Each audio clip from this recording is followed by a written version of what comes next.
नमस्कार, मार्केट पंचनामे में आप सभी का स्वागत है। मैं हूं सुमित और हफ्ते का पहला कारोबारी सत्र भारतीय बाजारों में रिकॉर्ड्स का सिलसिला बना रहा।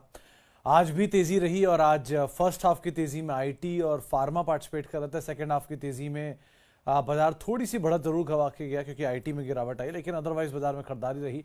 85 अंकों पर रहा निफ्टी। सेंसेक्स में करीब 150 अंकों की बढ़त, 104% के आसपास का बढ़त रहा निफ्टी बैंक में। पार्टिसिपेशन आज फार्मा से आया।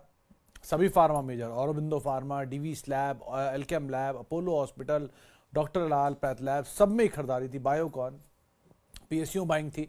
पीएसयू में से पार्टिसिपेशन था, जबरदस्त पार्टिसिपेशन था। इनफैक्ट बैंक्स में, पीएसयू बैंक्स में, ओएनजीसी, साथ ही साथ जितनी भी बड़े ऑयल मेजर्स है, गेल और बाकी जो पीएसयू कंपनियां हैं वहां पे खरीदारी, डिफेंस में खरीदारी।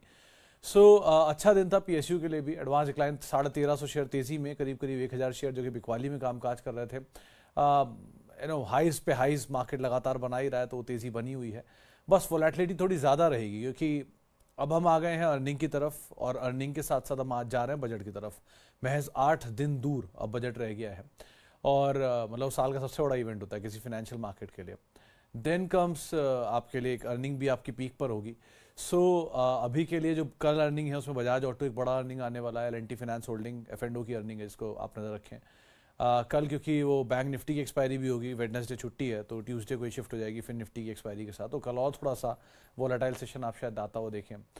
आज ऑटो, एनर्जी, पीएसयू बैंक्स यहाँ पर खरीदारी थी। आईटी में प्रॉफिट टेकिंग थी हायर लेवल से, अच्छी तेजी के बाद थोड़ी प्रॉफिट टेकिंग आई और एकल जैसा शेयर जरूर 11,000 के ऊपर पहुंच गया, वहाँ अच्छी खरीदारी थी। डीवी 4600 के पार हो गया। लाइकवाइज मूव आते हुए दिखाई पड़े, लेकिन अदरवाइज अच्छा दिन था जबकि बाजारों में खरीदारी का दौर लगातार बना हुआ है। वीकेंड पे अर्निंग में एचसीएल के नंबर्स अच्छे थे, डीमार्ट के नंबर्स अच्छे थे, तो अर्निंग्स का तो फ्लो चल ही रहा है।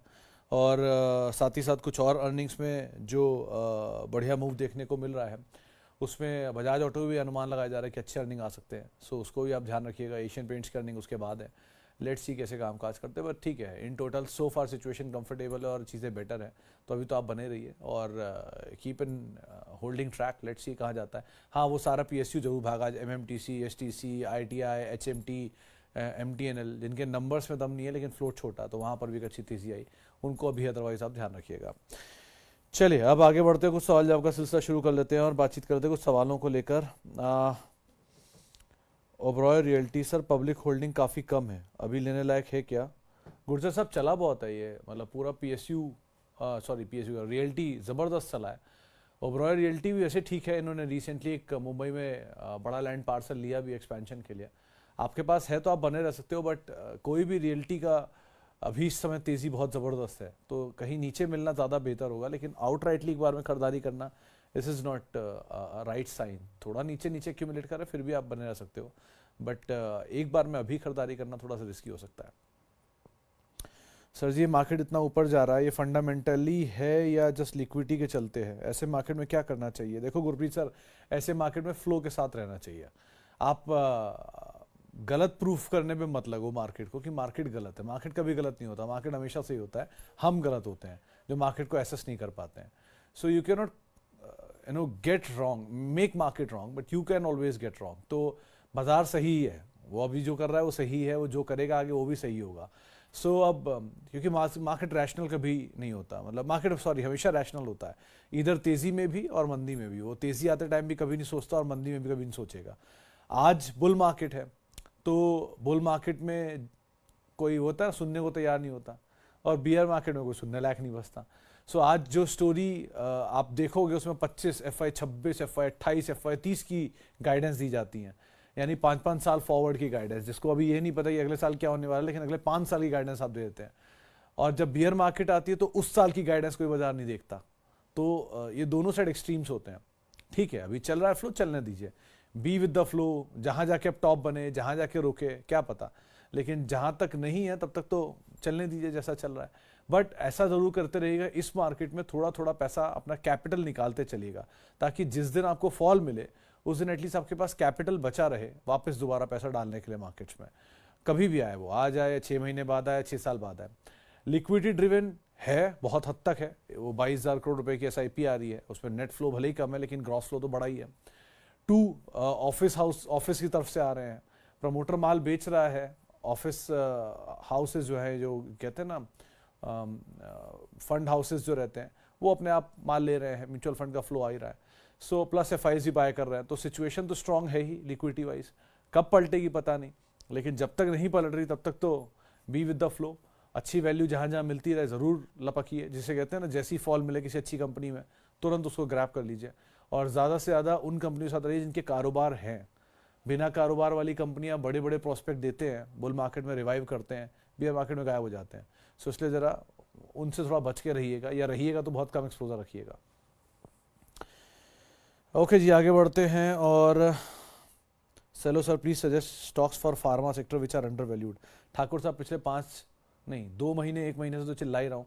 एलकेम लैब देख सकते हैं, डॉक्टर रेड्डी देख सकते हैं, डीवीज देख सकते हैं। Doctor Lal all time high, doctor Reddy all time high पर आ ही गया। डीवीज भी 200-400 रुपये पार कर जाएगा तो वो आ जाएगा अपने ऑल टाइम हाई पर।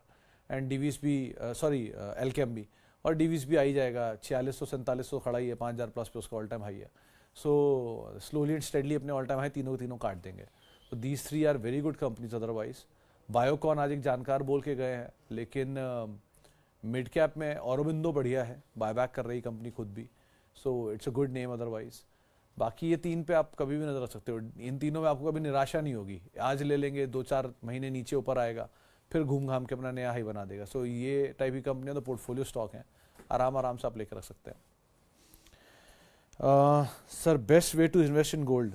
आदिल साहब, best way to invest in gold नहीं, best way to invest in any asset class is SIP. SIP कोई मेथड नहीं है, मतलब कोई प्रोडक्ट नहीं है, it's a method of investment, systematic investment plan. So आप शेयरों की एसआईपी करिए, आप गोल्ड की एसआईपी करिए, आप म्यूचुअल फंड की एसआईपी करिए, वो आपकी चॉइस है। लेकिन एसेट क्लास का खरीदने का सबसे अच्छा तरीका यही है। मतलब आप समझिए, रियल स्टेट में आपको कभी ये मौका नहीं मिलता, वहाँ आपको हमेशा एक बार में एक मुश्त रकम देनी पड़ती है, फिर आप उसकी ईएमआई कन्वर्ट कराते हो, या फिर पहले आप एक मुश्त लेते हो फिर ईएमआई लेते हो। आप इसको एसआईपी में कन्वर्ट कर सकते हो अगर आप म्यूचुअल फंड या इक्विटी या गोल्ड में जाते हो, तो वहाँ पे आप पहले दिन से ही एक मुश्त की बजाय छोटे छोटे ब्रैकेट्स में जा सकते हो।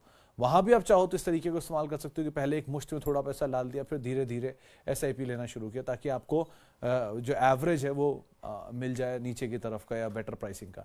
सो वो सबसे अच्छा तरीका होता है किसी भी एसेट क्लास में पैसा डालने के लिए। और गोल्ड में जाना है, गोल्ड ईटीएफ ले लीजिए।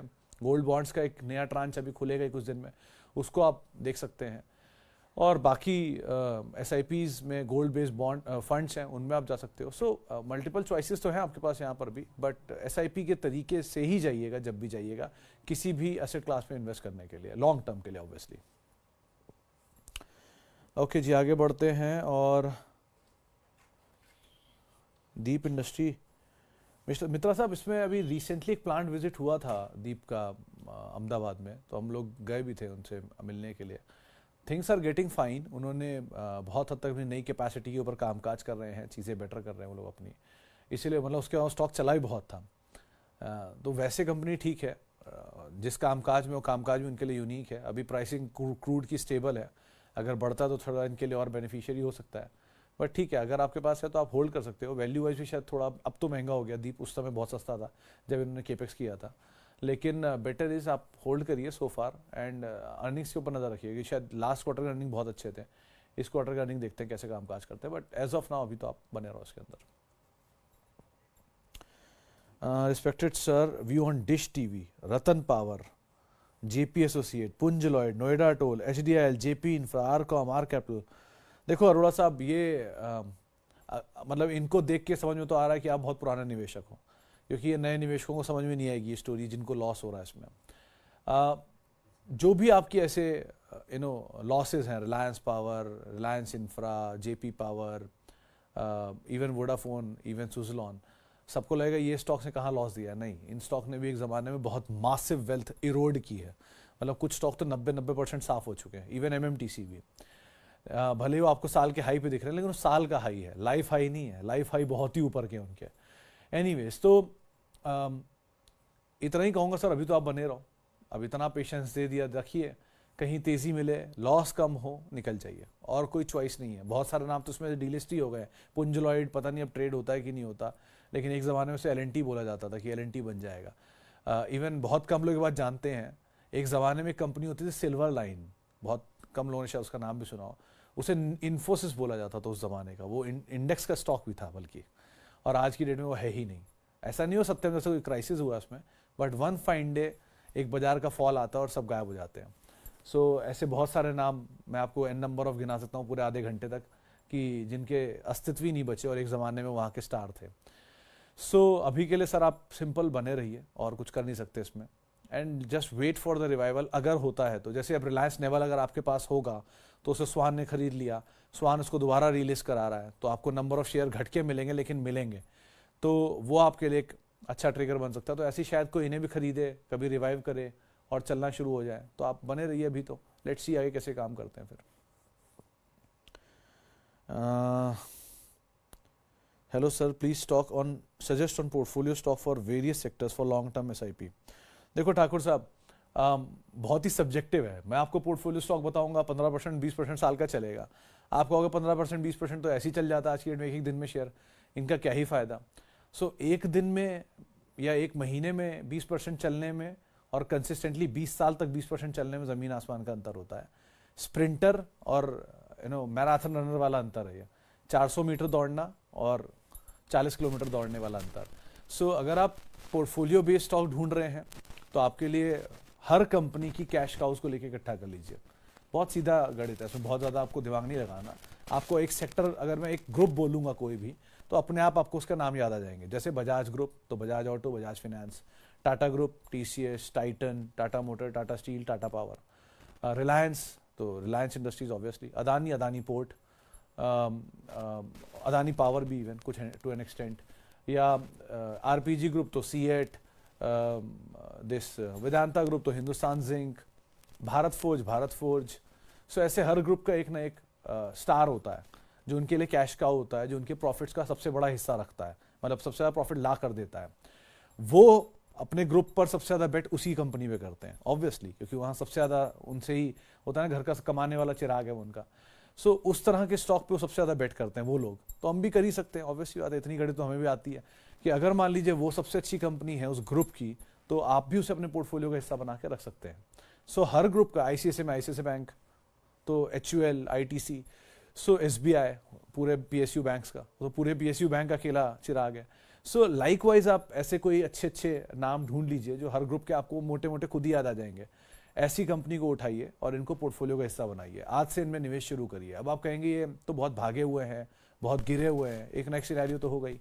अगर बहुत भागे हुए हैं तो एसआईपी शुरू कर दीजिए, कभी ना कभी गिरेंगे तो एसआईपी एवरेज हो जाएगी। अगर बहुत गिरे हुए हैं तो एसआईपी थोड़ी बढ़ा के कर दीजिए, धीरे धीरे बढ़े एसआईपी कम कर लेना, तो भी आपको एवरेज नीचे मिल जाएगा। सो विद टाइम आप इनको एक्यूमुलेट कर सकते हैं। इनसे बहुत उम्मीदें मत लगाइएगा, लेकिन ये आपके पोर्टफोलियो को स्टेबल कर देंगे।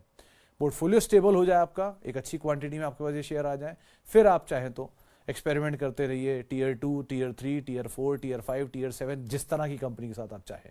लेकिन पहले एटलीस्ट इतनी पूंजी इकट्ठी कर लीजिए कि आपका पोर्टफोलियो स्टेबल हो जाए, एक रेगुलर डिविडेंड आने लग जाए, एक किसी तरह के झटकों को झेलने की कैपेसिटी आ जाए। ये शेयर गिरेंगे भी जैसे बाजार गिरता है, लेकिन इन शेयरों में वापस लौटने की क्षमता भी उतनी तेज होती है जितनी बाजार में होती है। सो गुड क्वालिटी का एक लेयर बनाकर फिर आप सब गुड क्वालिटी या थोड़ी कम हल्की क्वालिटी के साथ आगे बढ़ सकते हैं। तो इस तरह से आप पोर्टफोलियो बिल्ड कर सकते हैं विद टाइम। ओके जी, आगे बढ़ते हैं। और Gillette and Sanofi for long term, आप पूजा में हम दोनों को ही खरीद सकते हो, दोनों ही थोड़ा स्लो चलने वाले शेयर हैं, बट दोनों को आराम से आप होल्ड कर सकते हो, चाहे सनोफी हो चाहे जिलेट हो, दोनों में।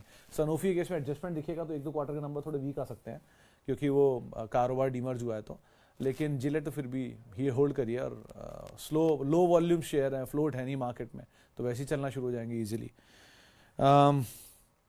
संवर्धना mothers and PCBL for long term days, आप PCBL seems better, but Samvardhana all time highs पर है, थोड़ा हल्का होना बनता है इस क्वार्टर के नंबर या आसपास, लेकिन पीसीबीएल हैज़ पोटेंशियल। उसमें समय अगर आप देंगे तो शायद बहुत अच्छा पैसा बना के भी देते हैं, तो आप बने रह सकते हो वहाँ पर। एटलीस्ट थोड़ा भी हल्का होने दीजिए, क्योंकि वो बीच में चला था तो बहुत लोग आ गए थे, लेकिन कंसोलिडेशन के बाद, नंबर एक्विजिशन के बाद, जब एक्विजिशन के नंबर आने शुरू होंगे, शेयर भी वापस अपनी रफ्तार पर आ जाएगा। Invested in SRF and Tata chemical slightly on red sides, ready to hold, you can hold. Wani sahab, ऐसा कुछ खराब बिजनेस नहीं हो उनकी, आपने मतलब ये दोनों कंपनियां 100 साल पुरानी इंडिया में, मेरे ख्याल से एसआरएफ भी श्रीराम फाइबर्स के नाम से लोग पहले जानते थे। ये जो Shriram college of commerce Delhi में, उन्हीं की मतलब वो इन्हीं का ही है। ये भरत राम चरत राम MBA कॉलेज में पढ़ाए जाते थे, ये वो लोग हैं।